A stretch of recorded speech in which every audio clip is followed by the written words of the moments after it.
Section 147 has provisions on reassessment of income of an assessee. The law clearly provides that where there is reason to believe that income has escaped assessment, an assessing officer may issue notice under Section 147 for the reassessment of income. Can an assessing officer has reason to believe to do reassessment in all the cases? When the submissions are made for a query by the assessee and the same is accepted during original assessment, can the same matter be considered for reassessment of income? Is it only a change of opinion which is not a reason for reassessment? Bombay High Court and Supreme Court has analyzed the provisions minutely in Marico Limited case, which is what is dealt with in this video. Please subscribe this channel and like the video.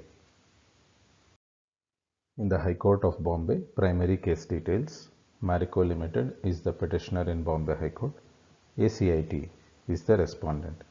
This petition under Article 226 of the Constitution of India challenges a notice dated 27th March 2019 issued by the respondent number 1, Assistant Commissioner of Income Tax. The impugned notice dated 27th March 2019 has been issued under Section 148 of the Income Tax Act 1961, seeking to reopen the assessment for assessment year 2014-15. Facts of the case. Assessment year 2014-15. The petitioner filed its revised return of income, declaring a total income of 418 crores under normal provisions of the Act and 670 crores as book profits under Section 115 JB of the Act. In its return, the petitioner has also claimed a deduction of 47 crores on account of amortization of brand value, while computing book profit at 670 crores under Section 115 JB of the Act. The assessing officer took up the petitioner's return relating to assessment year 2014-15 for scrutiny assessment. The scrutiny notice called for explanation for reduction of book profits under Section 115 JB, an amount of 47 crores, as per revised return, being book depreciation and intangibles. In preceding assessment year 13-14 also, exactly the same amount of 47 crores was so reduced from book profits, which amount was added back to book profits for detailed reasons given in said assessment order. So the assessing officer said to show cause as to why the said amount should not be added to the book profits under Section 115 JB on similar line as made in assessment year 2013-14. The petitioner responded to the assessing officer. The petitioner justified claiming depreciation of 47 crores on intangible, that is brand value, while determining book profits under Section 115 JB of the Act.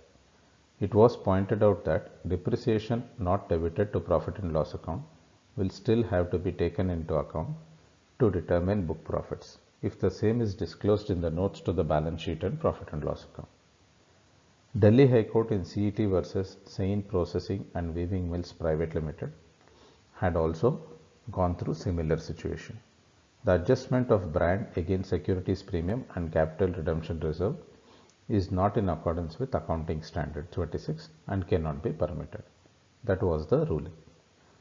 Now in this case, in the assessment order, the respondent number 1 passed an assessment order dated 30th January 2018 under Section 143.3, read with Section 144C of the Act. The assessment order accepted the petitioner's claim for allowing depreciation for amortization of brand value to determine book profits under Section 115 JB of the Act at 684 crores. On 27th March 2019, the impugned notice was issued seeking to reopen the assessment year 2014-15. Impugned reopening notice has been issued within a period of 4 years from the end of assessment year 14-15. The reasons in support of notice are given hereinunder. Return of income filed on 24th November 2014. Scrutiny assessment was completed on 30th January 2018 under Section 143.3 and read with Section 144C subsection 3, determining total assessed income at 498 crores 28,21,820 and the book profit under Section 115 JB at 684 crores. Assessee has written off an amount of 47 crores as amortization for the assessment year 14-15. Provisions of section 115 JB has specified deductions beyond which other deductions are not allowed. The assessee company had claimed deduction of 47 crores from the book profit on the ground that after revaluation of the assets of certain brands having the net book value of 473 crores were written off and charged to capital redemption reserve and securities premium during assessment year 2007. The amount written off pertains to brand Manjal and Nihar acquired in assessment year 2006-7 and Fiancee and Hair Code acquired in assessment year 2007-8. There is no provision in section 115 JB for granting deduction for amortization not charged in the profit and loss account on a notional basis. The department has consistently denied the deduction to the book profit claimed by the assessee from assessment year 2010-11 onwards. For the assessment year 2014-15, the notional amortization amount of 47 crores was remained to be added back by the assessing officer. This has resulted into under-assessment of 47 crores and income chargeable to tax of equal amount has escaped assessment within the meaning of Clause C, Explanation 2 to Section 147 of the Income Tax Act 1961. In view of the above, the assessing officer said he has reason to believe that income amounting to 47 crores chargeable to tax has escaped assessment by reason of failure on the part of the assessee to disclose fully and truly all material facts within the meaning of section 147 of the Income Tax Act 1961 for the assessment year 14-15. Hence, it is a fit case for issue of notice under section 148 of the IT Act. Objection by the petitioner, assessee, against reopening notice issued by the assessing officer. It is without jurisdiction inasmuch as it is based on change of opinion. This very issue or reason for reopening the assessment was subject matter of consideration during the regular assessment proceedings leading to the assessment order dated 30th Jan 2018. The assessing officer, by an order dated 9 June 2019, rejected the objections by holding that basis of the reopening notice is not on account of change of opinion. The assessing officer had not formed any opinion with regard to the same in the order dated 30th Jan 2018, passed under section 143 subsection 3 of the Act, as there is no discussion on it in the impugned order dated 30th Jan 2018. This was the contention of the assessing officer. Submissions by the counsel of the petitioner assessee. Although the impugned notice was for reopening has been issued within a period of 4 years from the end of assessment year, that is 2014-15. Yet, the jurisdiction to reopen an assessment cannot be exercised on account of change of opinion. Number 2. The petitioner's explanation to the above specific queries was accepted as no disallowance was made on this account. On facts, the reopening notice is on account of change of opinion. It is submitted that jurisdiction to reopen an assessment is not a jurisdiction to review an order as held by the Apex Court in CIT versus Kelvinator of India Limited 2010 case. No discussion in the assessment order dated 30th Jan 2018 would not mean that the assessing officer had not formed any opinion, as query on this aspect was raised by the assessing officer and responded to by the petitioner to the satisfaction of the assessing officer during the assessment proceedings itself. Submissions by the counsel of the respondent assessing officer that the impugned notice has been issued within a period of 4 years from the end of the relevant assessment year. The opinion, if any, need not find mention in the order by way of adjudication. Thus, reopening notice is not on account of opinion to one formed in the assessment order. Thus, the petition be dismissed. Consideration of submissions by Bombay High Court. It is a settled position in law that the power to reopen an assessment within a period of 4 years from the end of the relevant assessment year even when the assessment has been made under section 143 subsection 3. The only condition precedent for exercising the jurisdiction to reopen an assessment is the assessing officer should have reason to believe that income chargeable to tax has escaped assessment. This reason to believe that income chargeable to tax has escaped assessment should not be on the basis of change of opinion, as otherwise the power of reassessment would become a power of review, which it is not. The Bombay High Court started analyzing the Apex Court observations in Kelvinator of India Limited case for section 147 reassessment. The observations went like this. One needs to give a schematic interpretation to the words reason to believe, failing which we are afraid section 147 would give arbitrary powers to the assessing officer to reopen assessments on the basis of mere change of opinion, which cannot. The difference between power to review and power to reassess are totally two different things. After 1st April 1989, the assessing officer has power to reopen, provided there is tangible material to come to the conclusion that there is escapement of income from reassessment. Reasons must have a live link with the formation of the belief. The notes to the account should be taken into account to determine the net profits for working out the book profits in terms of section 115 JB of the Act. The assessing officer thereafter proceeded to pass an assessment order dated 30th Jan 2018 under section 143 subsection 3 of the Act and did not make the proposed disallowance. Now let us come to the further observations by Delhi High Court.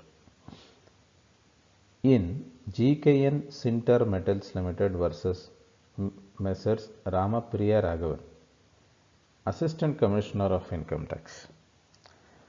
According to the revenue, it could only be when the assessment order contains discussion with regard to particular claim can it be said that the assessing officer had formed an opinion with regard to the claim made by the assessee. In Idea Cellular Limited versus Deputy Commissioner of Income Tax, the court held that once all the material was placed before the assessing officer and he chose not to refer to the deduction or claim which was being allowed in the assessment order, it could not be contended that the assessing officer had not applied his mind while passing the assessment order. In the case of GKN, the assessing officer asked the assessee to give details for section 80IA, 80IB claim, for which the assessee had given the submissions. This would indicate that assessing officer had formed an opinion while passing the order.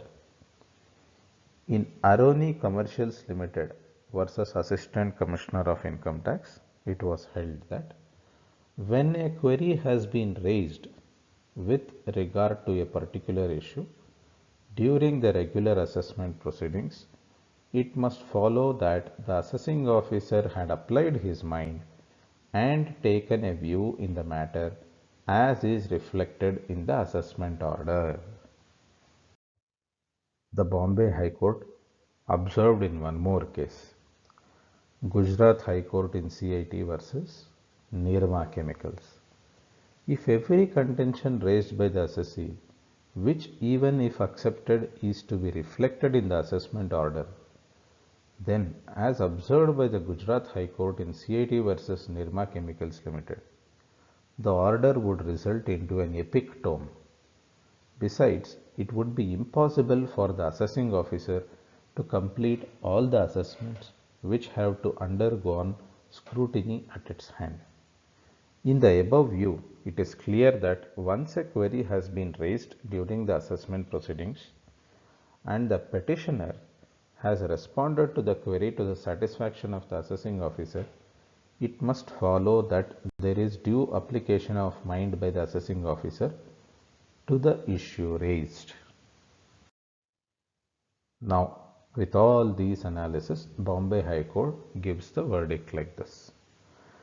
Therefore, it must follow that where queries have been raised during the assessment proceedings and the assessee has responded to the same, then the non-discussion of the same or non-rejection of the response of the assessee would necessarily mean that the assessing officer has formed an opinion accepting the view of the assessee. Thus, an opinion is formed during the regular assessment proceedings. Hence, bars the assessing officer to reopen the same only on account of a different view. Therefore, in these circumstances, the reasons in support of the impugned notice proceed on a mere change of opinion and therefore would be completely without jurisdiction in the present facts. Accordingly, the impugned notice dated 27th March 2019 is quashed and set aside. Here is the part 2 of the Marico Limited case. In part 2, ACIT wide special leave petition approached Supreme Court challenging the order of the Bombay High Court. These are the parties to the litigation before the Supreme Court: petitioner, Assistant Commissioner of Income Tax, respondent, Marico Limited. Proceedings of Supreme Court went on like this. According to the record, certain queries were raised by the assessing officer on 25th September 2017 during the assessment proceedings, which were responded to by the assessee via letters dated 10th December 2017 and 21st December 2017. After considering said responses, the assessment order was passed on 30th January 2018. Subsequently, by notice dated 27th March 2019, Assessing Officer issued under Section 148 of the Income Tax Act. The matter was sought to be reopened. While accepting the challenge to the issuance of notice, the High Court in para 12 of its judgment observed as under, quoting the earlier judgment of the Supreme Court. Thus, Supreme Court finds that the reasons in support of the impugned notice is the very issue in respect of which the assessing officer has raised the query dated 25th September 2017 during the assessment proceedings, and the petitioner had responded to the same by its letters dated 10th December 2017 and 21st December 2017, justifying its stand. The non-rejection of the explanation in the assessment order would amount to the assessing officer accepting the view of the assessee, thus taking a view or forming an opinion. Therefore, in these circumstances, the reasons in support of the impugned notice proceed on a mere change of opinion and therefore would be completely without jurisdiction in the present facts. Accordingly, the impugned notice dated 27th March 2019 is quashed and set aside. Hence, the verdict of the Supreme Court is, in the circumstances, we see no reason to interfere in the matter. This special leave petition filed by the ACIT is accordingly dismissed and the case is in favor of Marico Limited. Thank you for a patient hearing. In order to get more such videos, kindly subscribe this channel and click on bell button to receive new videos in real time. Please like the video in order to encourage to make more such videos.